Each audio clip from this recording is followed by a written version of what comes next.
What's up, everyone? Thanks for tuning into my channel. I really appreciate that. Once again, today I am going to be showing you my secondary air injection delete. I got the block off plate and I've been working on that after work today.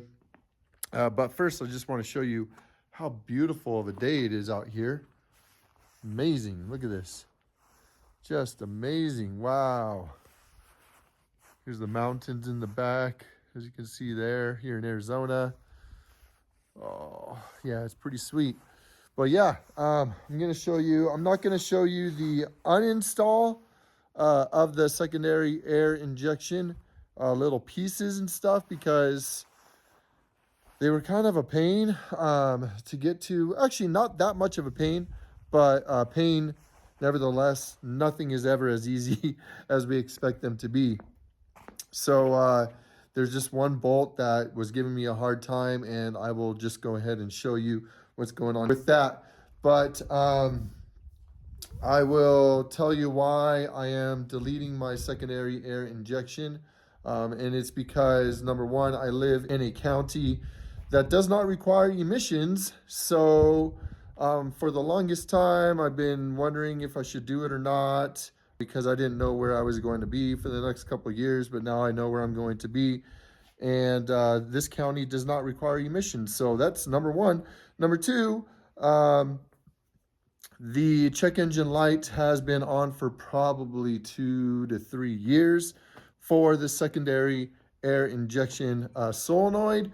And I just didn't want to spend the money or deal with that to replace it for it to go bad again, because I know one person personally who replaced his whole secondary air injection pump and assembly because he was getting the same code.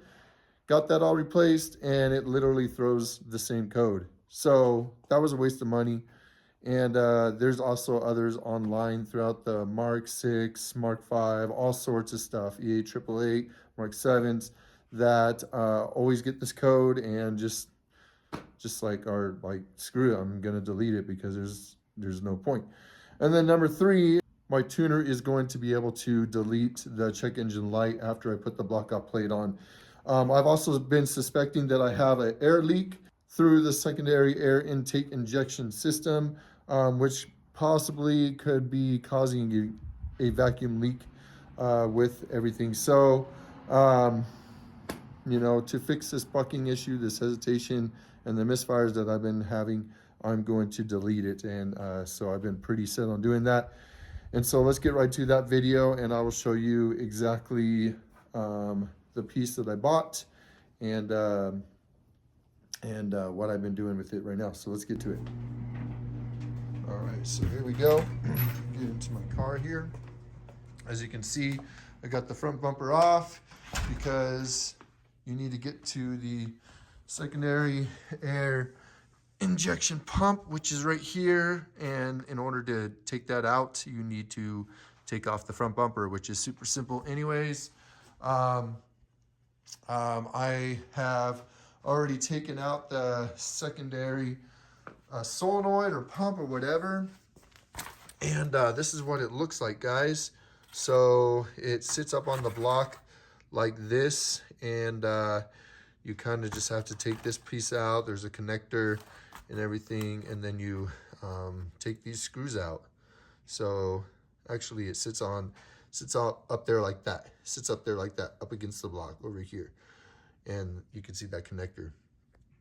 And so I took this out. It was a pain in the butt to get to this one right here because it's on the bottom. And I'll show you in a second what I had to do to get that one out, because none of my tools fit on that one. These two, this one right here, which is right here, and this one right here, that one, and that one. No, that one, sorry. That one, and that one was super easy to get to. I believe they're just a torque screw. I forget which one it is, but those two are easy. The bottom one is not difficult, but annoying because of this part right here is so long, this gap, that a lot of my tools were too big when it got up to this point, at the angle I was trying to get it at, and it would not go into the Torx correctly or far enough to get a hold of it. So what I had to do is I had to, and this is a 6-speed manual car. So for those of you who have DSG, you might not have to do this, but I had to remove my bracket to the shifter, and I got my Diesel Geek Sigma 6 right there, which is pretty dang sweet. I love this thing. But anyways, once I removed this, it's just 3, 1, 2, and then 3 right here, right there. Once you remove those, you can put this out of the way, and then you can finally access it right here.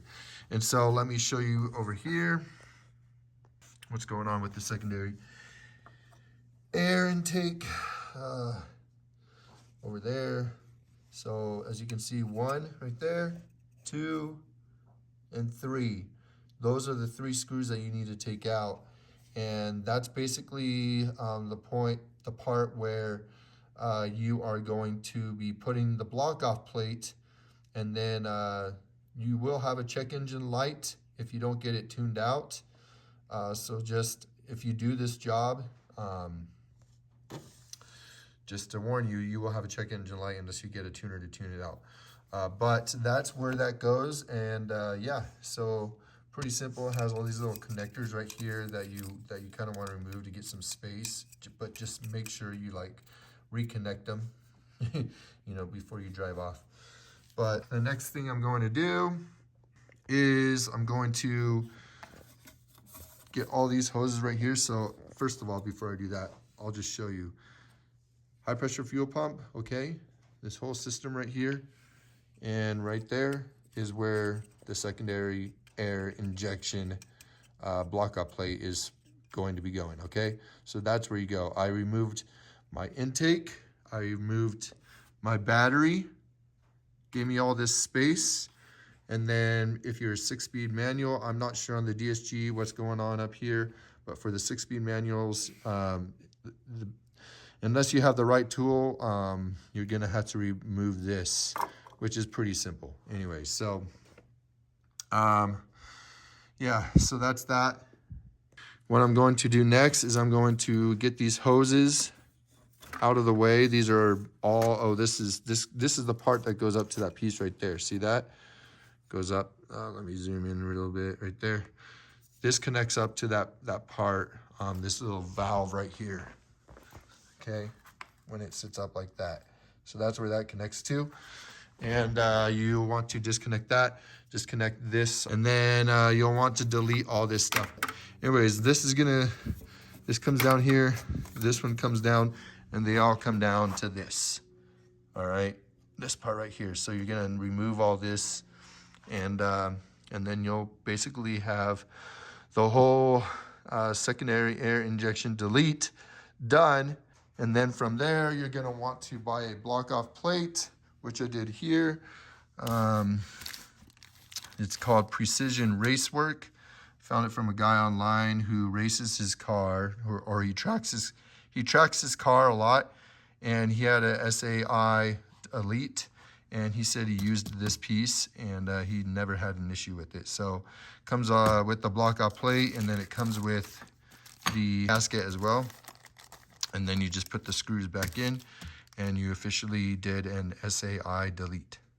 So I'm going to do that, and then I will show you what it looks like with that installed. All right, so I got the block-off plate on. Let's get this out of the way.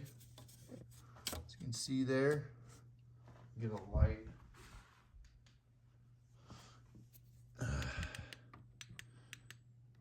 Boom.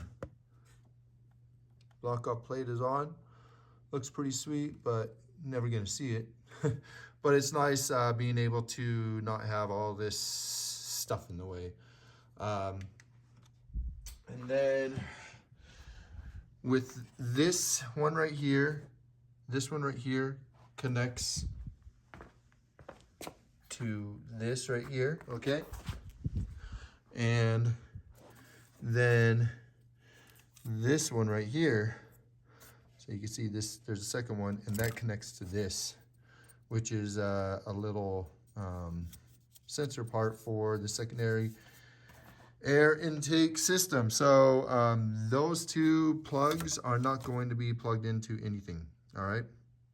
So I just wanted to show you guys that so you know what's going on. All right, guys. So I'm underneath here, and I've been checking out how this SAI pump is mounted, and it looks like I can probably take off this one right here, just this one right here, because it's connected to that up there, which holds it on to a bracket on the front end. And then if I take that one off, then I can take this one off up here, okay? Those are two right there that will basically drop that entire bracket. Let's see if I can get there. That will drop the entire bracket there. And then I'm going to unplug this guy right here because there's so many wires and everything that are all up in there, and I don't want to deal with that. So I'm just going to disconnect it from the pump, and then that way I think everything will be able to just pull right out. I'm pretty sure. So I'm going to do that right now and see if that works out. Yep, guys, I was right. So just this one, it's a 13 millimeter. And then this one up here, which is also a 13 millimeter. And then just unplug this guy right here, and the entire thing just drops out. I put the bolts up there and snugged them up real tight so that they don't go anywhere. And I know that they're still there if I ever put this system back in. But yep, this whole piece just dropped right out, which is pretty awesome. Because on other ones like Audi's, I think even the MK7 GTI was a little more complicated than that. This one was literally 2 bolts and a plug, and then just the stuff on the top. That's it, and it all comes out. That's pretty dang sweet. So yeah, pretty stoked for that. But let's also just check out this little pump thing. I don't know what this is. I don't know if it's a pump or a motor or what.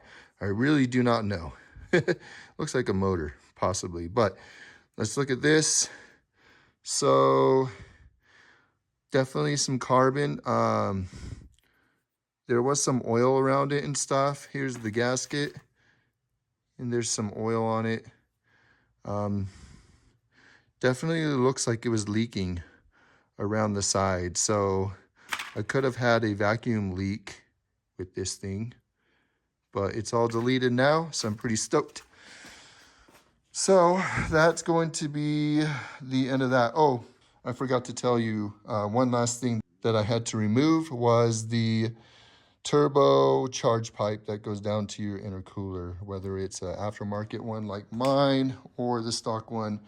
It is the same. So you have to remove that to get to these screws, all that stuff right there. So I'm going to now say this is a job done. I'm just going to put my bracket back on, 3 bolts, connect it here.